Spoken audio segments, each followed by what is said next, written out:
The world has just been shaken by a wave of simultaneous rejections from America's closest allies in Europe. From France and Italy to Spain, these powers have officially closed their skies, pushing President Donald Trump into a state of unprecedented fury. In retaliation for this mutiny, Trump issued a defiant message aimed directly at London and other European capitals.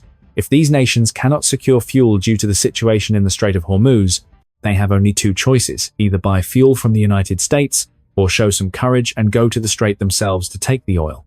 This is no longer mere debate at a summit table. It has transformed into decisive action in the field, marking the collapse of the global policeman doctrine that the US has maintained for decades. Latest reports as of late, March 31st, 2026, show that the French government has officially blocked military transport aircraft carrying supplies and weapons for Israel from flying through its airspace.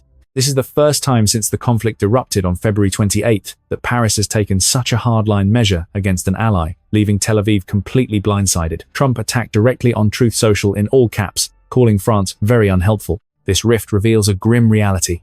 Europe, particularly the middle-aged demographic from 40 to 55 years old, who directly bear the brunt of energy and migration crises, is seeking to decouple from US military influence to avoid becoming a target for retaliation from Tehran due to decisions made in Washington. The war Trump launched against Iran is burning through the US strategic arsenal at a terrifying rate. The US Department of Defense revealed a shocking figure. In just the first 11 days of the conflict, the US military and Gulf allies consumed over 1,000 Patriot PAC-3 missiles.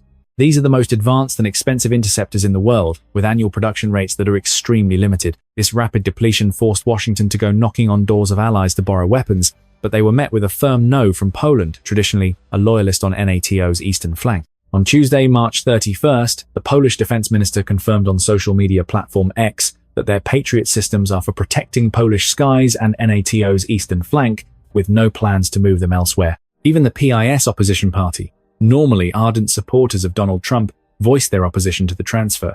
Warsaw's firmness exposes a lethal paradox in the Trump administration's policy. On one hand, it pressures Europe to handle its own security against Russia, while on the other, it expects them to sacrifice their core defense systems to serve the US front in the Middle East. In Madrid, the Spanish Prime Minister went even further, declaring a total airspace closure for any US aircraft participating in attacks on Iran, asserting that bases like Rota or Moron serve only collective NATO defense and will not be used unilaterally by the US. Looking at the overall picture, we are witnessing a massive power shift. The United States remains a military superpower, but its command over allies is no longer absolute. Israel's announcement to cut off all defense procurement from France in retaliation for the airspace block is evidence of how far the breakdown of trust has spread.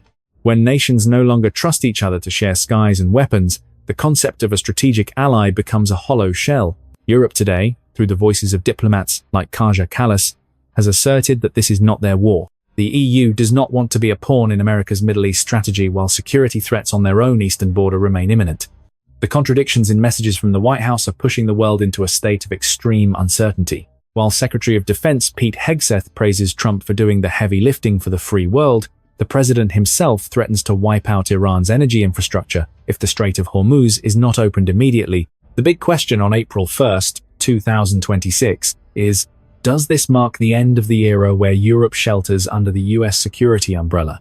As Patriot missiles dwindle and oil prices soar, this battle of wits over economics and power will reshape the geopolitical map for decades to come.